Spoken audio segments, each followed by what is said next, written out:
Oke, udah dibuka simulasi 2. Nah, kita belajar menggunakan informasi atau pengalaman belajar kita selama ini untuk membahas simulasi ya.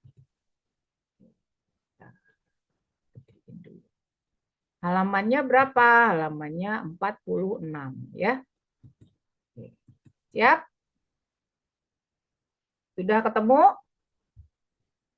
Nah, ini diantaranya ada beberapa informasi atau pengalaman belajar kita tentang fungsi, tentang bukan dimensi ya. Ini bangun bidang, kemudian ada barisan dan deret juga, kemudian ada beberapa fungsi ya, kemudian KPK, EPB dan seterusnya. Oke. Nah, baik, kita mulai dari nomor 1 ya. Siap? Nah, nomor 1 ini apa sih maksud soalnya? Atau bab apa saja ini? Nah, ini tentang bilangan ya. Bilangan yang ada diantaranya adalah bilangan bulat, bilangan cacah, bilangan rasional, bilangan irasional, dan bilangan real ya. Nah, sekarang kita bicara tentang bilangan cacah. Oke, gimana untuk soal seperti ini? Kayaknya belum menyerah. Boleh dicoba nomor 1 dan nomor 2. Masing-masing pengalaman belajar untuk atau tentang bilangan cacah. Oke, silakan. Bilangan cacah itu dari bilangan berapa sih? Oke, ya. Bilangan cacah itu mulainya dari 0. Kalau bilangan asli mulainya dari 1, ya. Jadi 1, 2, 3, dan seterusnya itu bilangan asli. Atau ada yang bilang bilangan bulat positif gitu ya. Nah, kalau bilangan cacah itu mulainya dari 0, 1, 2, 3, dan seterusnya. Dengan kata lain, bilangan bulat positif plus 0 ya. Oke. Kalian boleh mencobanya. Berapakah nilai X?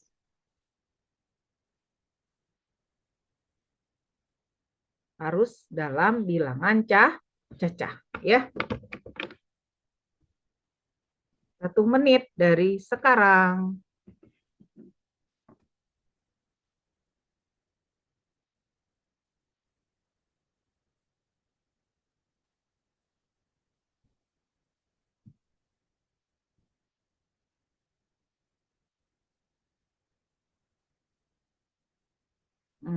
Ben. Oh, screen-nya nggak ada. Oh, belum ya? Oh, maaf. Terima kasih. Nah, ini. Oh iya. Terima kasih, Ben. Infonya. Nah, sekarang dari 2 soal ini.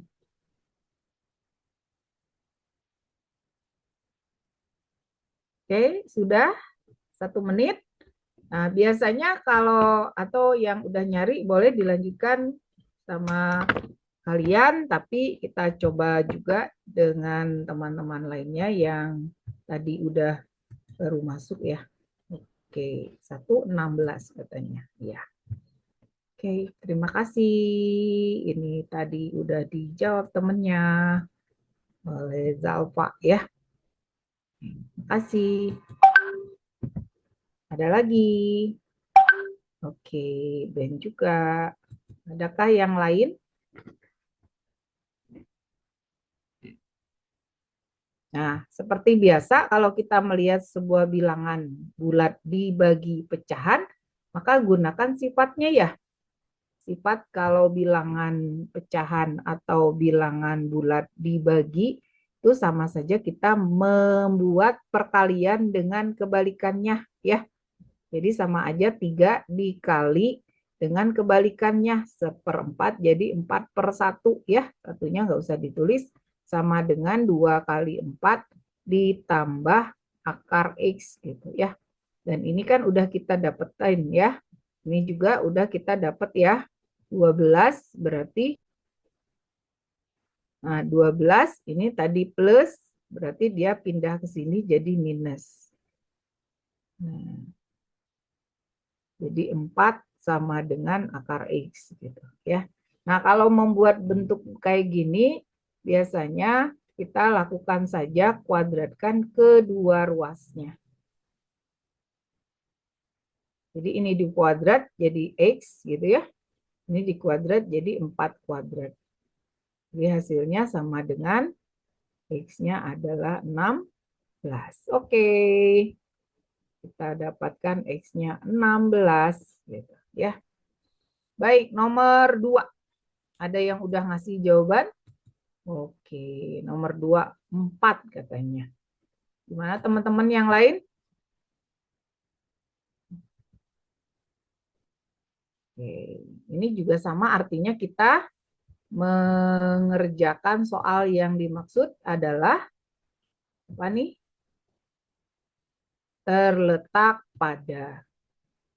Terletak pada itu berarti kata lainnya melalui juga boleh ya. Nah, setiap ada kata melalui atau terletak pada artinya dia akan memenuhi persamaan tersebut gitu ya. Jadi kalau ini kita ibaratkan X, maka ini adalah Y-nya ya. Tinggal disubstitusi ya. Substitusi berarti F3 itu adalah 2 kali 3 kuadrat minus P kali 3 gitu kan. Ditambah 8 sama dengan F3-nya itu 14. Oke. Ini 18 minus 3P plus 8 tinggal dipindahkan aja ya, berarti 14 nih. 14 dikurangi dengan 26. Ya. 14 dikurangi 26 sama dengan minus 12 ya.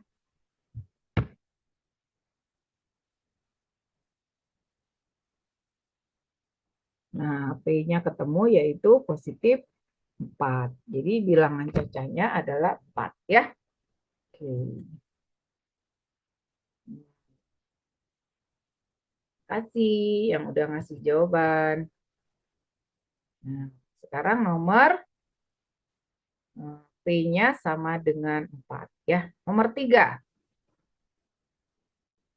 10 bilangan diurutkan dari yang terbesar hingga terkecil. Jadi kalian membuatkannya dari yang terbesar sampai yang terkecil. Kalimatnya diurutkan dari yang terbesar hingga terkecil. Gitu ya.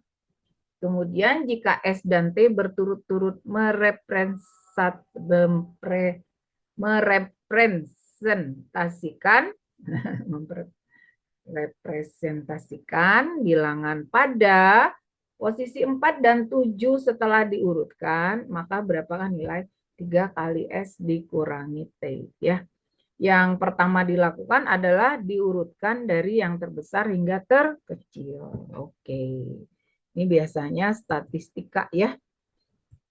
Nilai. Nah, kita urutkan aja. Yang besar itu adalah 9, 8 gitu kan. Terus 6 gitu ya. 9, 8, 6. 5-nya ada berapa? 2, 3. Kemudian ada 4. Kemudian ada 3, 3. Dan 2 ya. Hitung lagi yuk. 2, 4, 6, 8, 10. 2, 4, 6, 8, 10. Nah ini. Kemudian katanya kita mulai mengatakan bahwa S itu direpresentasikan sebagai posisi keempat. Jadi boleh dong kita tuliskan ini 1, 2, ini nomor 1, ini nomor 2, ini nomor 3 ya. Berarti nomor keempatnya di sini. Ini adalah S tadi ya. Kemudian nomor 4, 5, 6, 7. Nah, sebelum 7 di sini ada T ya. Nah, seperti itu. Nah, kalau kita melihat bentuk 4S dan T-nya itu 1, 2, 3, 4, 5, 6, 7 ya. Kira-kira kita mengisi angkanya berapa? Si S-nya itu berapa?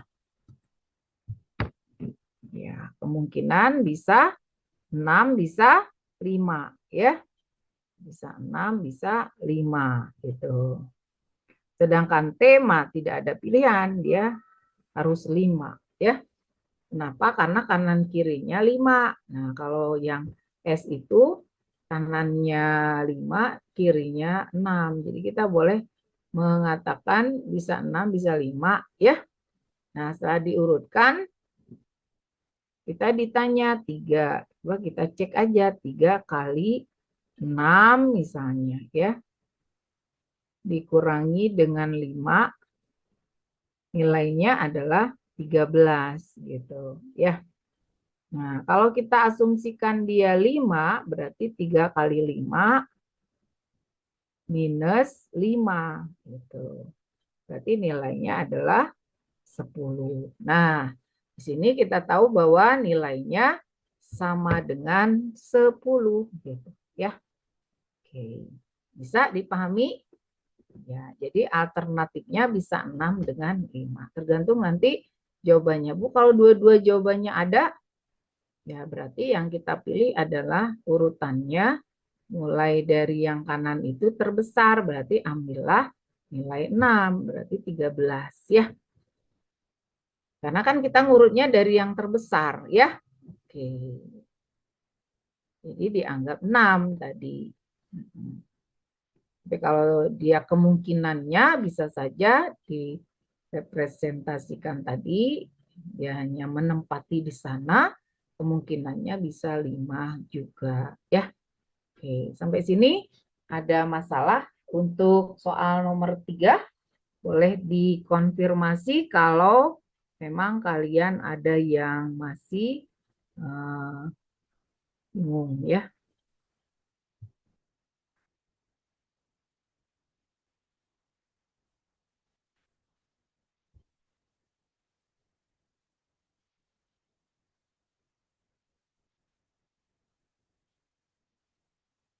Oke, sekarang nomor berikutnya. Informasi berikut digunakan untuk menjawab soal nomor 4 sampai dengan 6.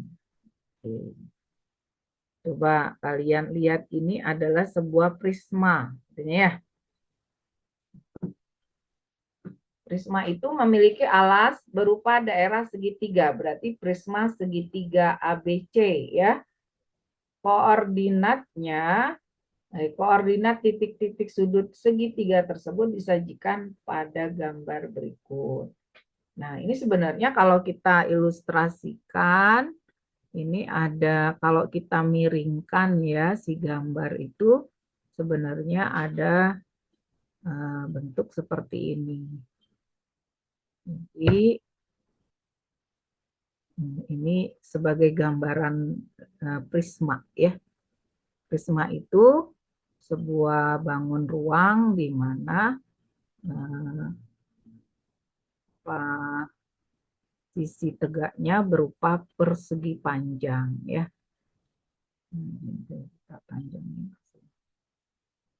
Nah, itu ya. Jadi kalau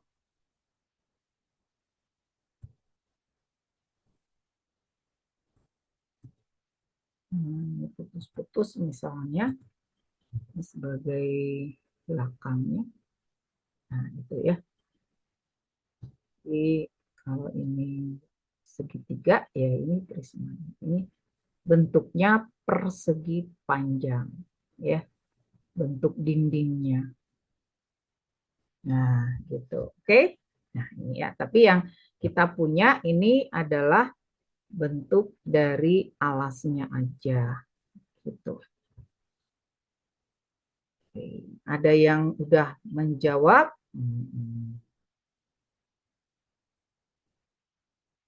Oh, oke. Ini halamannya 46. Boleh dibuka ya, halaman 46. Bukunya yang sama dikatanya ya. Kita ambil simulasi judulnya. Ya, simulasi. Nih, simulasi 2 ya. Oke. Boleh teman-teman yang lain nomor 4-nya boleh kita lanjutkan ya. Pertanyaan pertama adalah jarak antara titik C ke garis AB.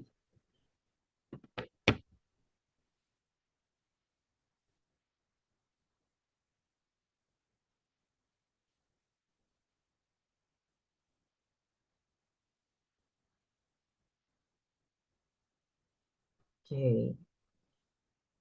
Jarak titik C ke garis AB. Nah, memang dalam persamaan garis kita belajar jarak titik ke sebuah garis ya. Nah, namun karena soft filenya di sini ada ibu wali kelasnya, Umar ini. Oke. Ada ibu wali kelas. Boleh ke ibu wali kelasnya di grup? Mari ya.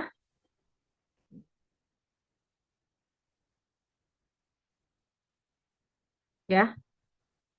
Ya. Untuk sementara sambil menunggu dilihat aja soalnya ya. Oke. Iya, iya, minta ke grup ya. Grupnya Ibu nggak masuk grupnya ya. Oke, minta ke grup ya. Di sini juga ada. Boleh teman-teman yang udah punya, yang masih punya linknya, silakan dibagikan ya. Oke. Baik ya, kita lanjutkan. Nah, bagaimana ini mencarinya jarak titik ke garis? Nah, nggak usah pakai rumus jarak titik ke garis, itu kan kita memang ada ya. Tapi ini bentuknya ini, garisnya ini, kalau kita lihat ini bentuknya adalah vertikal ya, garis lurus vertikal. Kalau menggunakan rumus gradien, ini gradiennya jadi tak terdefinisi. Jadi nggak usah, karena itu kita langsung saja ambil pembelajaran atau pengalaman belajar dari sebuah segitiga atau sebuah koordinat ya. Jadi sebenarnya kita tinggal tarik garis aja dari sini ke sini. Nah, gitu. Ya.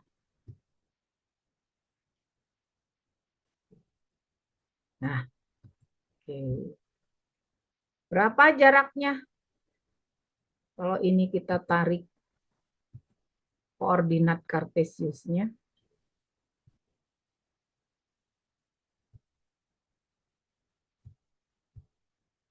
Nah, gitu ya. Maka nilai ini berapa?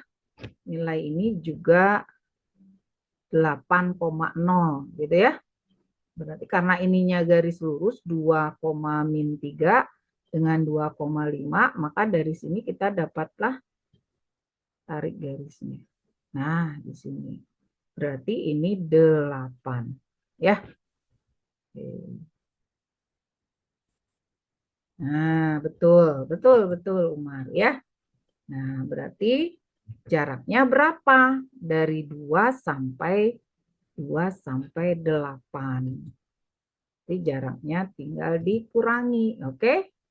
Nah, betul ya. Nah, dari sini 2 sampai 8. Berarti jaraknya 8 kurang 2 ya. Jadi jaraknya 6. Oke. Lanjutkan. Luas segitiga ABC-nya. Luas segitiga ABC-nya. Pakai lagi pengetahuan belajar luas segitiga. Ya. Alas kali tinggi bagi 2. Gitu. Nah, dari koordinat kita tahu berapa nih panjang alasnya.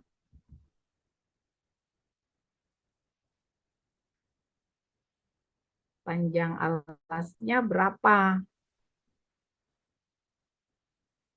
Nah, namanya panjang berarti Y-nya yang kita lihat ya. Ini kan panjang alas ya, ini alas. Tingginya tadi kan udah dapet ya. Ini tinggi ya. Nah, tingginya kan udah ketemu tadi 6. Alasnya berapa? Berarti dari 5 sampai min 3. Ya. Nah, 5 sampai min 3 berapa? 8. Betul. Jadi, luas segitiganya setengah alas, alasnya 8, kali tinggi, tangginya 6. Ya, kita bagi aja jadi 4 kali 6, 24 luasnya.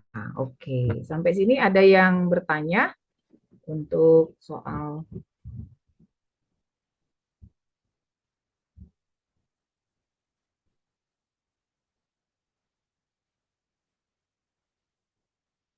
nah, pertanyaan, tinggi prisma dari keterangan itu. Tinggi prisma.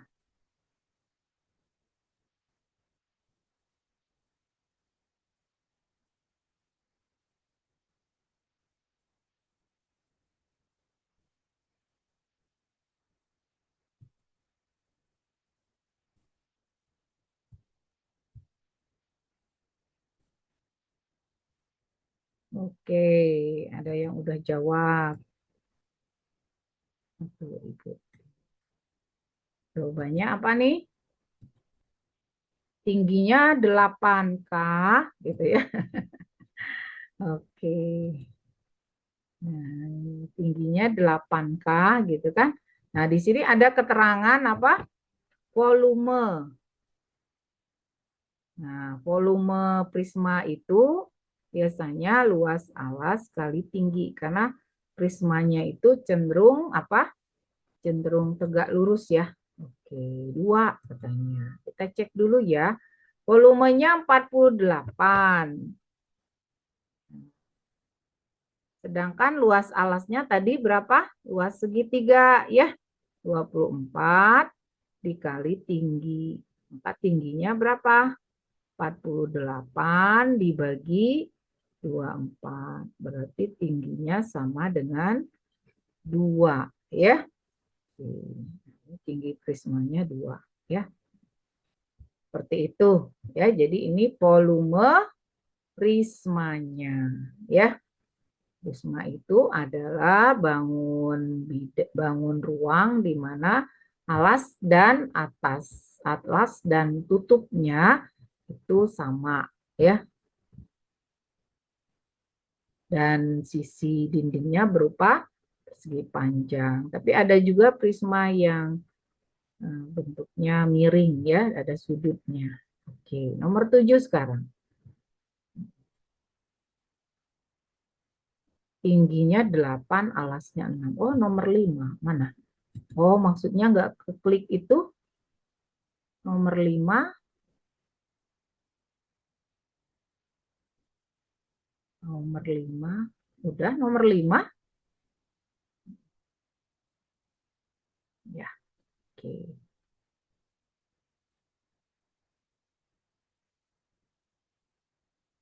Tingginya 8, alasnya 6.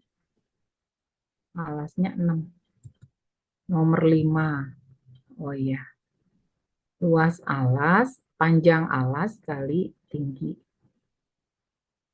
Ya, betul? Ya. 24 ya. Oke. Jadi 24 kali. Oke, baik. Nomor 7. Nah, nomor 7 ini kalau kita lihat adalah sebuah apa ya? Denah ya. Denah di mana terdiri dari koordinat. Banyaknya persegi. Persegi itu apa? Persegi itu adalah sisi bangun bidang yang panjangnya sama ya, persegi. Nah, kita tahu dia persegi atau bukan, kita cari dari diagonal dari koordinat. Ya, misalnya kayak gini. Kalau yang ini kita ngelihatnya dari 0 sampai 1. Jadi panjangnya 1 ya. Dari 3 sampai 4 1. Nah, ini berupa persegi ya. Nah, ini berarti bentuknya apa? Persegi karena sisinya sama panjang ya. Oke. Nah, ini persegi. Nah, kalau ininya persegi berarti ini juga persegi ya. Nah, jadi kalau kita hitung perseginya ada berapa? Yuk, coba hitung dulu.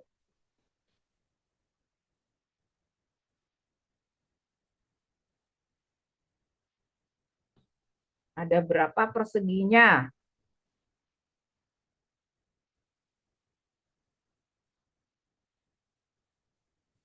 Coba dihitung dulu.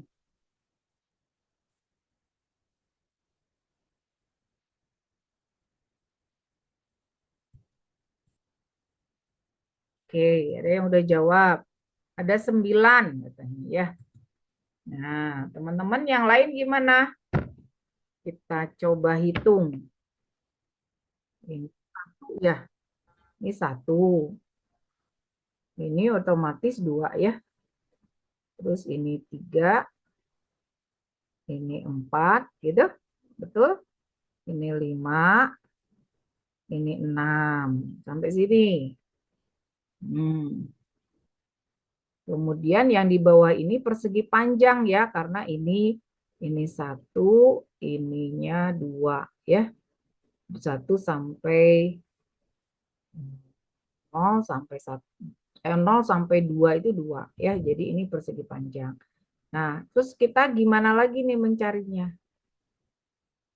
Persegi yang lain. Nah, sekarang kita ambil persegi panjangnya yang ini. Nah, ini ya. Nah, ini. Satu ya. Itu persegi panjang. Iya, persegi panjang. Satu ya. Oke. Satu berarti 7. Ya. Kemudian ada lagi. Kita ganti warna lagi. Ini ya. Jadi 7 tadi. Yang ini juga persegi ya. Nah, ini persegi ya. Berarti 8 ya. Apakah masih ada yang lain?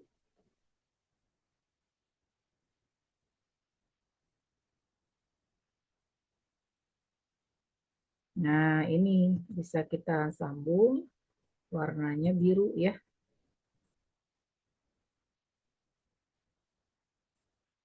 Nah, ini.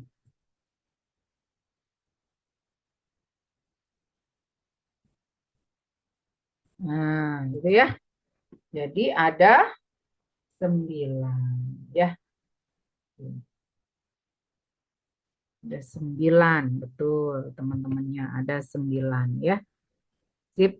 Nah, jadi kalau kita mengambil persegi jangan terpaku pada yang penting dia melalui garis-garisnya ya.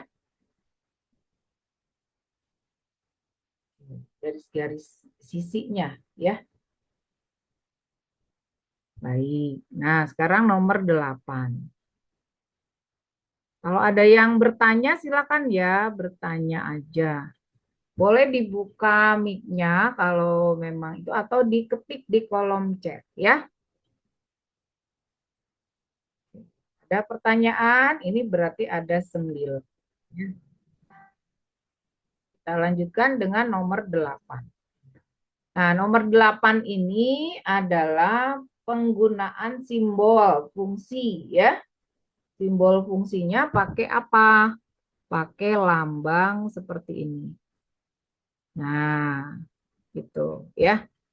Kalau kita lihat ini ada 3 berdasarkan nilainya itu sama dengan 3 macam. Ada dasarnya dari domain. Domainnya itu jika bilangannya ganjil, X-nya itu ganjil, maka pakailah ini katanya ya. Pakainya yang ini ya.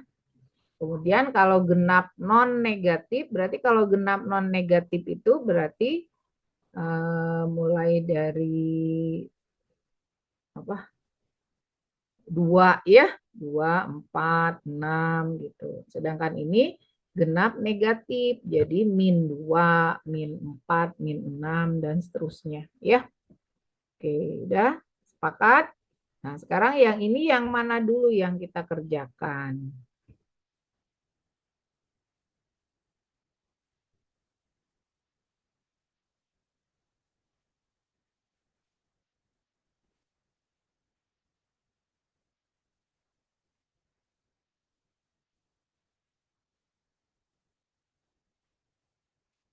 Oke.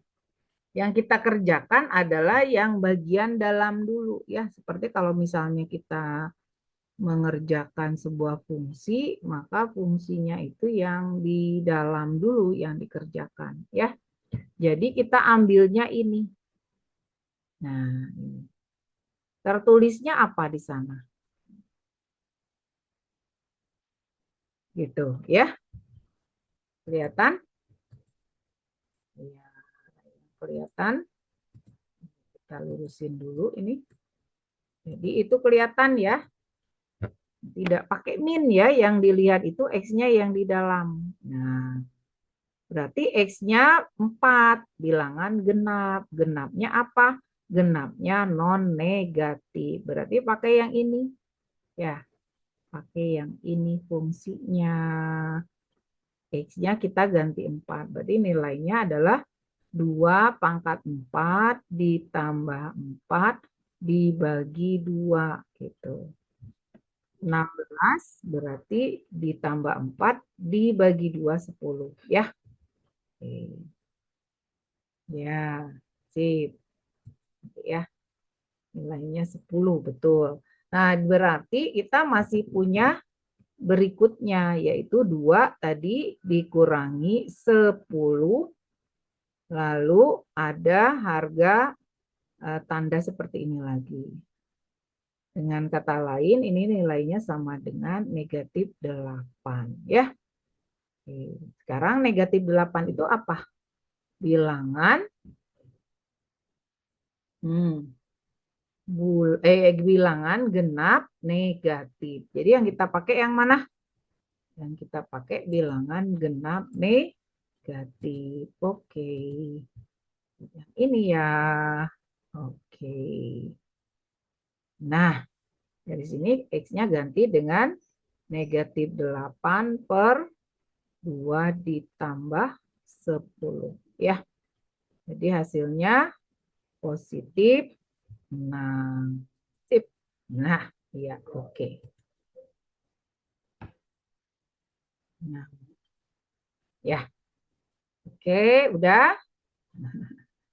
Silakan dipahami. Kalau memang ada yang ingin ditanyakan boleh ya. Kalau tidak ada, kita lanjutkan nih ke nomor 9 sampai dengan nomor 11 ya. Teman-teman gimana? Yang lainnya oke? Kayaknya harus diberi tantangan deh ya. Kalau kalau diem aja berarti ada tantangan nih. Nah, sekarang kalian lihat nomor 9 dan 11-nya. Sampai 11-nya.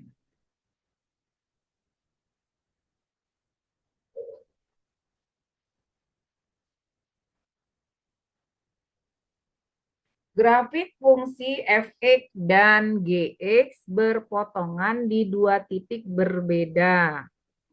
Nah, pertanyaan garis M melalui kedua titik tersebut. Jika B kurang dari D, maka nilai C-nya sama dengan berapa? Ya. Apa yang kalian bayangkan pertama kali? Berpotongan, ya. Terus kalau berpotongan itu kita harus membuat apa? Harus melakukan apa? Harus berpikir apa?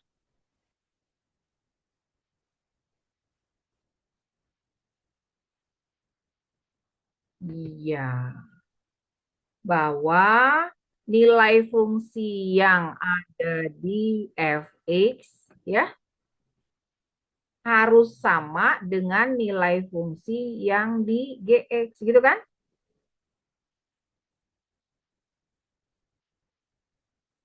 Jadi berapapun nilai x yang dimasukkan, memenuhi nilainya sama di fx maupun di gx, gitu kan? Itu yang disebut dengan titiknya sebagai titik potong. Artinya titik itu memenuhi untuk fungsi f maupun fungsi G. Ini kata-kata berpotongan, berarti nilai fungsinya sama. Gitu. Ya? Gitu. Dari kata berpotongan. Jadi yang kita cari apa? Menyamakan nilainya. Nah, nilainya fungsi itu dapat dari mana? Jika nanti X-nya T kita dapatkan. Nah, sama dengan 13 min X kuadrat. Gitu ya. Nah, jadi kita mencari X-nya itu sebagai titik potongnya. Oke, sampai sini. Jadi kalau misalnya teman-teman nanti ada mengatakan titik potongnya atau titik singgungnya, nah maka dia memenuhi kedua fungsi tersebut atau nilainya sama, gitu ya. Nah, sekarang kita mencari X-nya karena nilainya udah sama. Ini boleh kita uraikan dulu supaya nanti ada unsur atau suku yang sama bentuknya ya. Min 7 sama dengan 13 min X kuadrat. Karena biasanya persamaan kuadrat itu kita kenal dengan pemfaktoran, maka kita kumpulkan jadi satu ya biasanya ya. Ini jadi 2X kuadrat, lalu X-nya tidak ada temennya. Di sini ada 4 kurang 7 dikurangi 13. Berarti min 3 dikurangi 13 jadi min 16. Gitu? Oke, betul ya. Nah, kemudian untuk memfaktorkan biasanya kalau kita melihat bentuknya ada 2X semuanya bisa dibagi 2, kenapa enggak kita sederhanakan ya? Kita sederhanakan, kita bagi 2 gitu.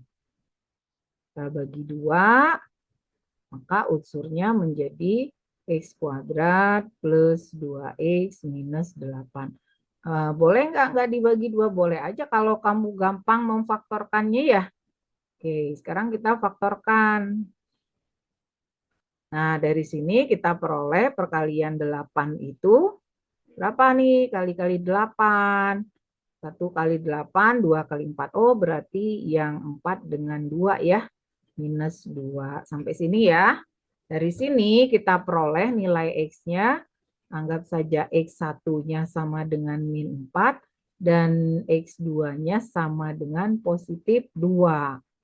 Nah, sekarang kita sebutkan mana yang jadi A, mana yang jadi B. Keterangannya B kurang dari D. Jadi berarti harus dicari apanya? Nilainya ya. Kalau X-nya 4, itu Y-nya berapa? Kalau X-nya 2, Y-nya berapa? Gitu kan logikanya. Terus kemana? Ya masukkan aja atau substitusi saja ke fungsinya. Fungsi yang mana, Bu? Bebas. Karena kan tadi kita mencari titik potongnya. Artinya si titik ini bisa ada di F, bisa juga ada di G-nya. Jadi silahkan mau masuk ke G-nya di sini.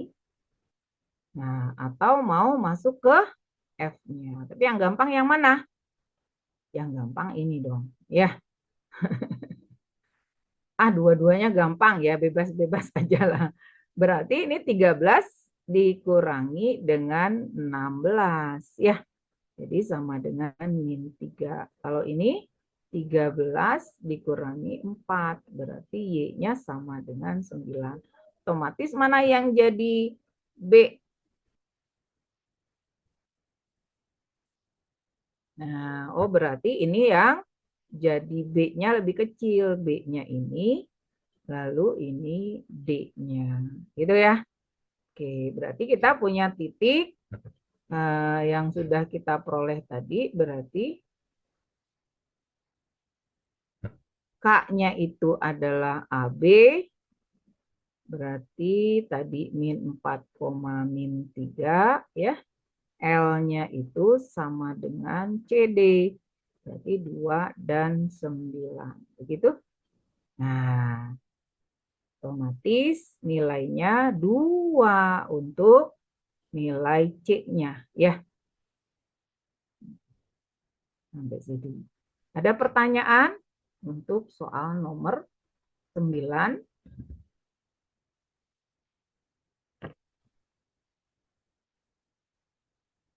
Oke, prinsipnya tadi berpotongan. Kalau berpotongan nilai fungsinya pasti sama dan nilai X-nya juga sama. Artinya ada sebuah titik yang memenuhi kedua fungsi tersebut. Ya, gradien garis M.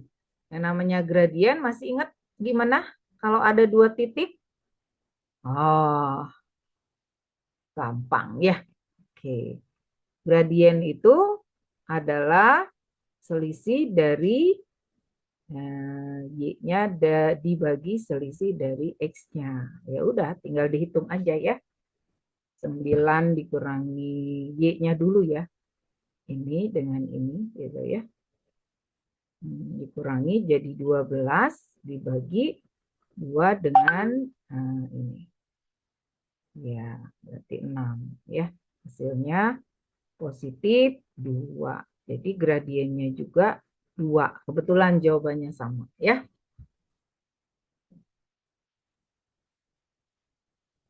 Ada pertanyaan untuk soal yang ini, silakan.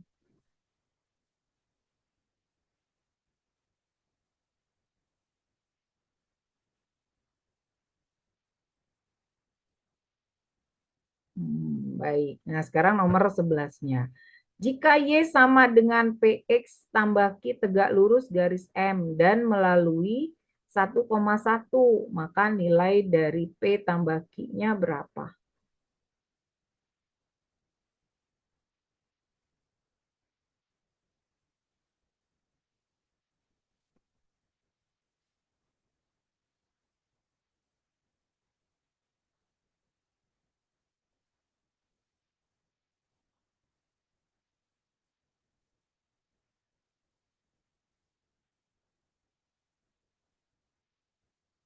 Nah, sebenarnya oke.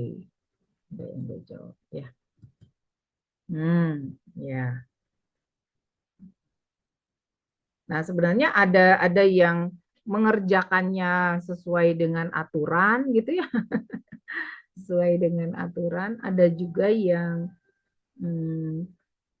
apa? Dia udah berpikir nih. Ya, ada dua variabel ya harus kita cari. Kemudian titiknya cuma ada satu nih, kemungkinan mengeliminasinya gimana gitu ya. Karena kan titiknya ada satu. Kalau titiknya kita masukkan kan nilainya 1 sama dengan P kali 1 gitu ya. Ini substitusi tambah Q gitu. Nah, dari sini kita peroleh P tambah Q sama dengan 1. Udah ya, P tambah Q sama dengan 1 ya. Ya, dia tapi ada juga yang menggunakan prinsip dari tegak lurus ya. Nah, gradiennya itu kan syaratnya ini cara lain ya. Maksudnya kita bisa kalau soalnya tiba-tiba. Nah, ini yang PM1-nya itu P. Nah, nilainya harus jadi -1 ya. Maka M2-nya berapa gitu. Ketemulah M2-nya atau M garis lurusnya -1/P gitu ya. Nah, kan ini kalau kita masukkan agak lumayan susah juga ya kalau dimasukkan Y-1 sama dengan nah, tapi ada yang menggunakan gradiennya itu menggunakan prinsip turunan. Jadi Y aksen itu adalah gradiennya si garis pada X sama dengan 1-nya. Nah, sedangkan Y aksen itu kan tadi gradien. Gradiennya itu adalah turunan dari P. Jadi ini P gitu ya. Jadi gradiennya P gitu. Nah, kalau kita masukkan nanti persamaannya kebalikannya ya. Y-1 nah sama dengan M-nya itu kan -1/P ya, X-1 gitu. Nah, itu ya. Memang agak ini mana satu titik tadi ya. P-nya nggak ketemu. Ini kalau kita turunkan P itu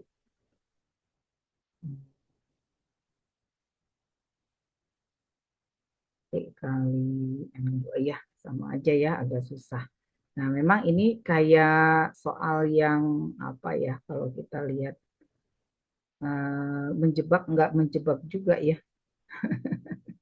Jadi pengalaman belajarnya bukan dari garisnya, tapi dari pemahaman nilai fungsinya, ya kata melaluinya ini, gitu ya, kata melaluinya itu karena ada satu titik ya, pasti si soal itu agak-agak apa yang kita sebut nggak bisa dengan cara yang sebenarnya, tapi seperti ada trik ya, gitu.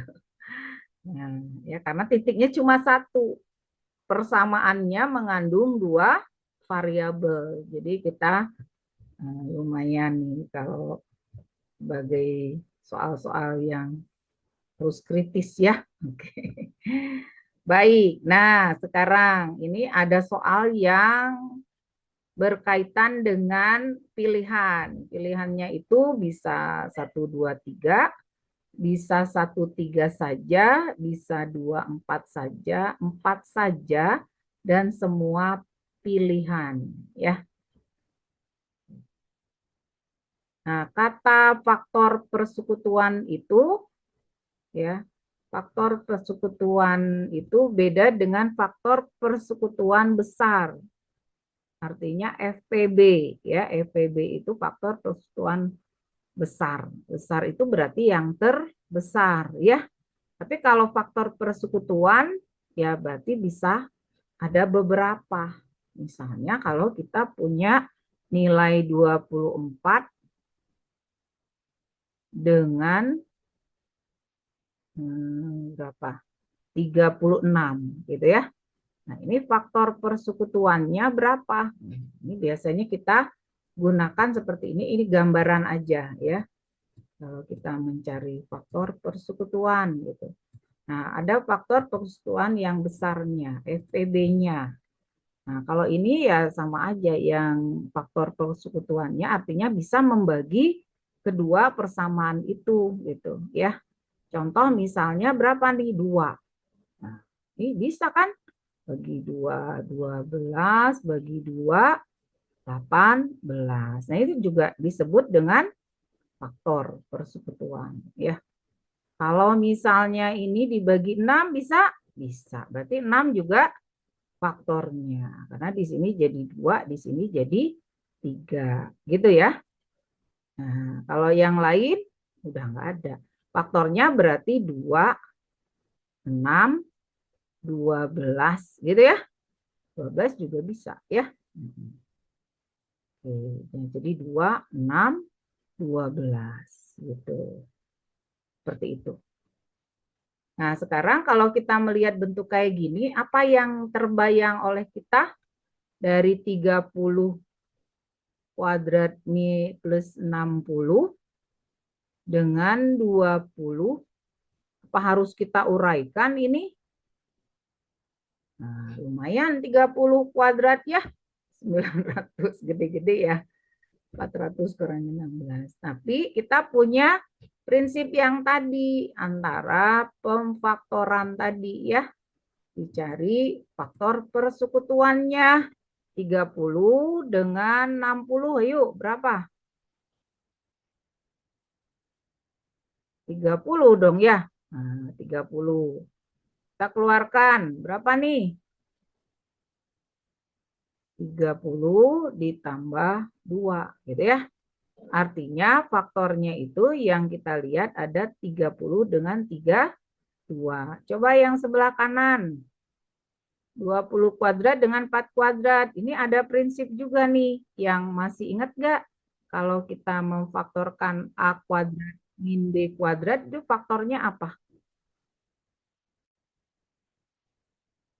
Iya, betul. A min B atau A plus B, A plus B gitu kan? Nah, berarti ini boleh kita tulis jadi apa? 20 tambah 4.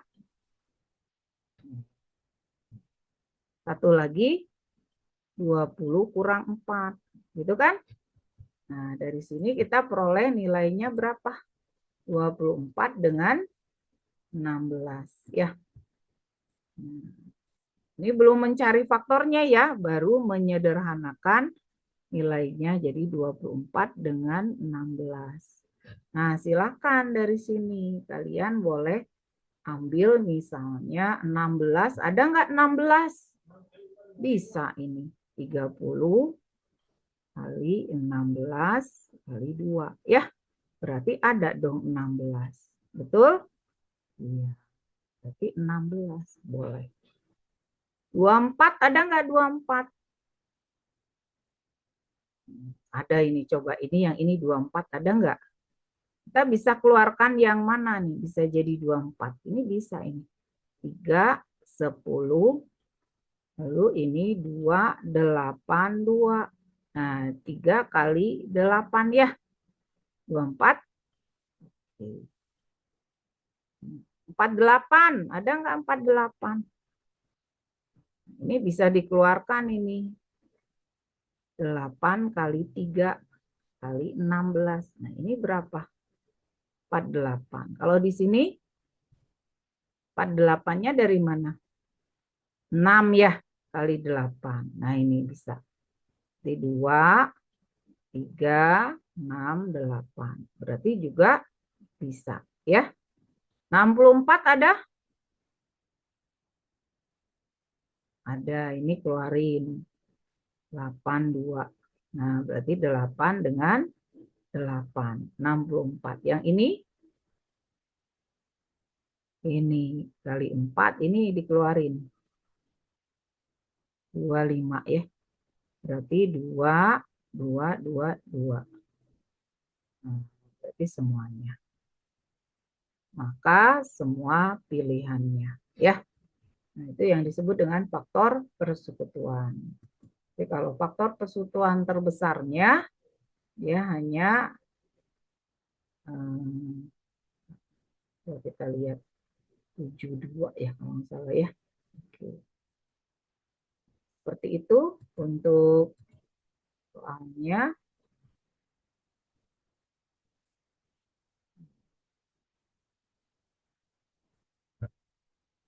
Oke, ini ya, jadi semuanya. Baik, di sini sudah terdengar azan maghrib. Kita break dulu ya. Kita sambung nanti setelah ini lebih kurang 10 menit ya. Oke, masih ada beberapa soal. Silahkan bagi yang menjalankan sholat maghribnya dipersilahkan ya. Oke, sip.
Assalamualaikum warahmatullahi wabarakatuh.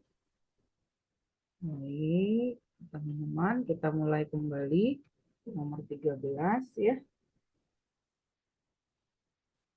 Nomor 13 ini adalah barisan aritmetika ya. Nah, pengertian barisan aritmetika diantaranya adalah memiliki selisih suku yang sama dengan suku sebelumnya ya. Nah, ini sudah ditegaskan oleh soalnya. Kalau ini semua sukunya bilangan bulat memiliki beda 4 ya. Jadi memiliki perbedaan 4. Pertanyaannya untuk A 2025 itu genap apa ganjil gitu. Nah, tahu genap atau ganjil gitu ya. Putuskan apakah pernyataan 1 dan 2 berikut cukup untuk menjawab pertanyaan tersebut gitu ya. Nah, kalau kita lihat selisihnya itu 4 ya. Selisihnya itu genap ya. Berarti yang bisa kita pikirkan, yang bisa kita bayangkan adalah bilangannya bisa ganjil-ganjil, bisa ganjil genap. Coba misalnya 1 selisihnya dengan 4 ya. Selisihnya itu genap ya. Kalau misalnya kita punya U1, U2, U3 dan seterusnya, selisihnya T4 gitu. Ya. Pertanyaannya ini suku yang ganjilnya ya, nomor urut ganjil ya, 2025. Berarti di sini ada U2024 ya, selisihnya juga 4 gitu ya. Nah, manakah pernyataan yang memenuhi ya? Apakah 1 saja cukup untuk menjawab pertanyaan tapi pernyataan 2 saja tidak cukup gitu ya? 2 saja cukup untuk menjawab pertanyaan, tapi pernyataan 1 saja tidak cukup gitu. Pernyataan 1 dan 2 cukup, tapi salah satu dari keduanya tidak cukup. Pernyataan 1 ataupun pernyataan 2 saja sudah cukup. Nah, gitu ya. Nah, kalau kita lihat jumlahnya itu genap, tidak mungkin ya kalau kita misalnya mau ambil ganjil dengan ganjil kan hasilnya genap misalnya ya. Misalnya di sini ada 1, selisihnya 4 itu kan berarti 5 di sini ya. Ini berarti ganjil dengan ganjil ya. Atau bisa juga genap dengan genap. 2 misalnya dengan 6. Itu selisihnya juga 4 ya. Nah, di sini bilangan bulat.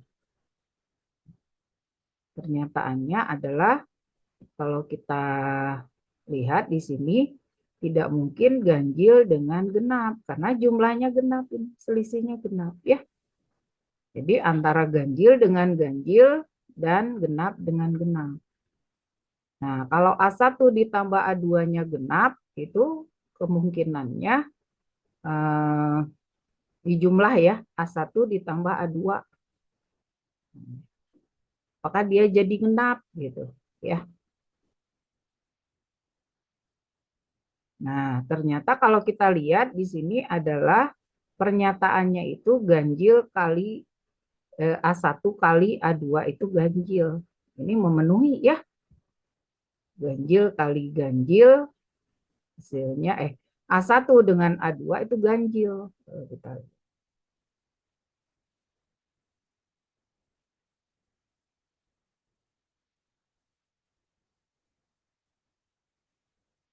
Yang pasti ya, karena nggak mungkin bisa juga A1 kali A2-nya genap, bisa juga ya. Jadi kalau A1 kali A2-nya ganjil, apakah sudah memenuhi? Belum memenuhi ya, karena bisa saja A1 kali A2-nya genap gitu ya. Kalau A1 tambah A2-nya genap, ternyata ganjil tambah ganjil juga genap ya. Terus genap tambah genap juga genap. Jadi benar ya, pernyataan 1 dan pernyataan 2-nya dipenuhi. Jadi pernyataannya 1 dan 2 cukup untuk menjawab pertanyaan, tapi salah satu dari keduanya tidak cukup gitu. Jadi kalau salah satu saja tidak cukup ya, tapi 1 dan 2 cukup untuk menjawab pertanyaan. Seperti itu ya. Berarti jawabannya tahun 2025 apa?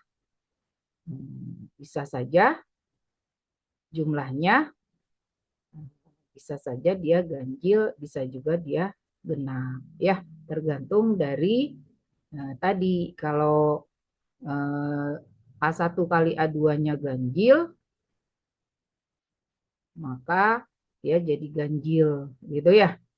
Tapi kalau A1 tambah A2-nya genap, belum tentu ya hasilnya genap. Tapi dua-duanya bisa ya. Oke. Harus dua-duanya. Baik, nomor ini 14. Fungsi f dan g dengan variabel real didefinisikan seperti ini. Untuk bilangan aslinya b dan d tertentu, apakah terdapat bilangan real r sehingga fr sama dengan gr. Putuskan apakah pernyataan 1 dan 2 berikut cukup untuk menjawab pertanyaan berikut ya. Nah, kalau kita katakan bahwa fr sama dengan gr, itu kan sama saja seperti yang tadi ya, 3x kuadrat ditambah 2bx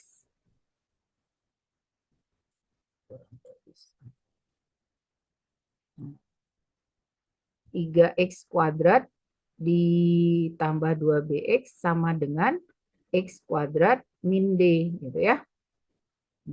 Apakah terdapat bilangan R sehingga kalau B dan D-nya itu bilangan asli gitu ya. Nah, kalau kita kumpulkan ini jadi 2x kuadrat ditambah 2bx gitu sama dengan min D gitu ya. Nah, kalau kita kumpulkan ini jadi 2x kuadrat ditambah 2bx dikurangi jadi plus D. Ini nilainya harus jadi 0 gitu ya.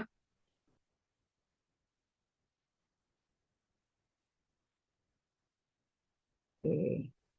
Pernyataannya B tidak sama dengan D gitu.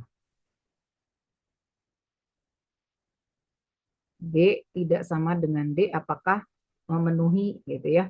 Misalnya sama-sama 2 gitu. Nah, kalau kita lihat diskriminannya, diskriminan itu apa? B kuadrat min 4AC ya. 2B kuadrat min 4AC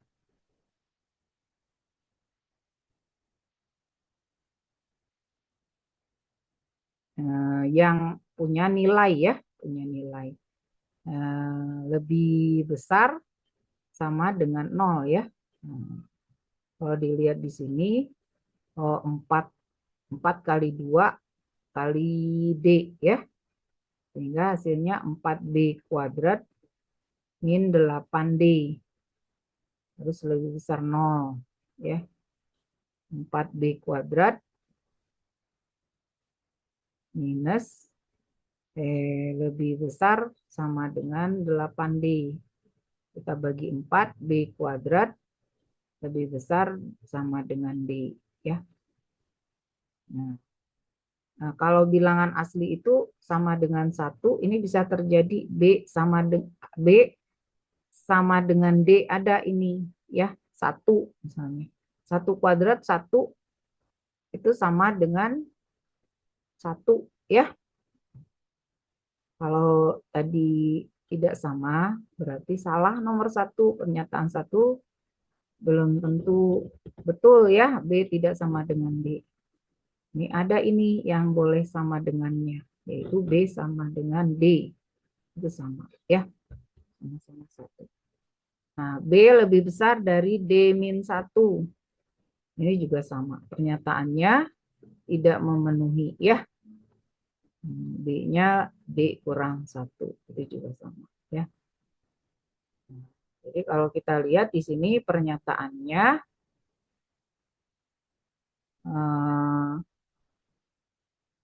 pernyataan 1 dan 2 tidak cukup untuk menjawab pertanyaan bahwa ada nilai R yang membuat R sama dengan GR, ya, seperti itu. Nah, itu, ya. Kemudian nomor 15-nya. Nah, ini juga kita bisa cari dengan menggunakan sistem persamaan linier 3 variabel, ya. Kalau kita melihat persamaan seperti ini yang paling lengkap, ya. Nah, tinggal kita kurangin aja dengan yang di atas. Misalnya di situ nomor 1 dengan nomor 2, ya. Kita eliminasi, kita lihat ini antara X dengan Z-nya itu sama. Kalau ini dikali 2, ya. Dikali 2, ini dapatnya 2X ditambah 4Z sama dengan 10. Nah, dari sini kalau kita kurangi, ketemu ya Y-nya sama dengan 3. Nah, Y-nya tadi adalah B, jadi B-nya ketemu. Nah, B-nya ketemu, dari sini kita dapatkan nilai dari persamaan yang lain yang ada ini yang ketiga, ya. Kita ingin buang Y-nya, ya. Jadi kalau kita tadi udah tahu misalnya di sini 2XY atau X-nya yang ingin dibuang, kita ambil di sini 2X misalnya kali 2, ya. Ini kali 2 kali 2. Kali 2 kita dapatkan 2X plus 4Y min 2Z gitu, ya, sama dengan 4. Nah, ini 1 dengan 3, ya. Kita kurangi, apa kita jumlah kurangi, X-nya hilang. Nah, di sini tinggal min 3Y ditambah 6Z sama dengan 9. Y-nya tadi kan udah ada, ya. Berarti min 9 ditambah 6Z sama dengan 9. 6Z sama dengan berapa? 18. Z-nya sama dengan 3, ya. Z-nya 3. Z itu adalah C gitu, ya. Nah, jadi pintar-pintar memilih ininya.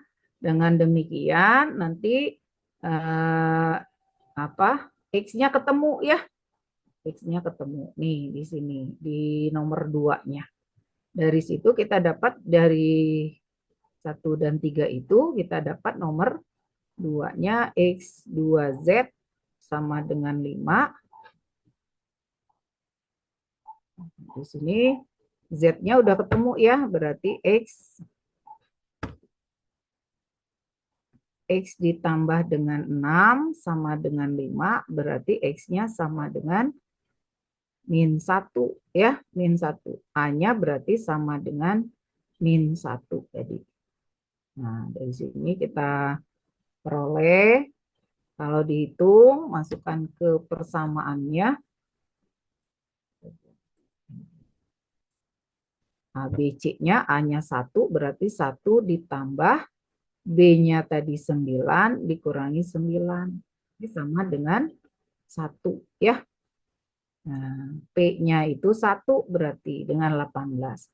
Kuantitas P lebih dari Q, ya. Kuantitas P kurang dari Q. Kuantitas P sama dengan Q tidak dapat ditentukan hubungannya. Berarti ini P-nya kurang dari Q, seperti itu, ya. Oke. Nah, kita cukupkan dulu sampai 15, ya. Pas di 54, 55. Nah, yang pasti ini adalah informasi atau pengalaman belajar sebelum kita ada beberapa materi yang sudah kita pelajari, ya. Jadi digunakan dalam dimensi ini. Demikian pertemuan kita hari ini. Cukup sekian dan semangat terus, ya. Oke, baik. Kita tutup. Assalamualaikum warahmatullahi wabarakatuh. Ya.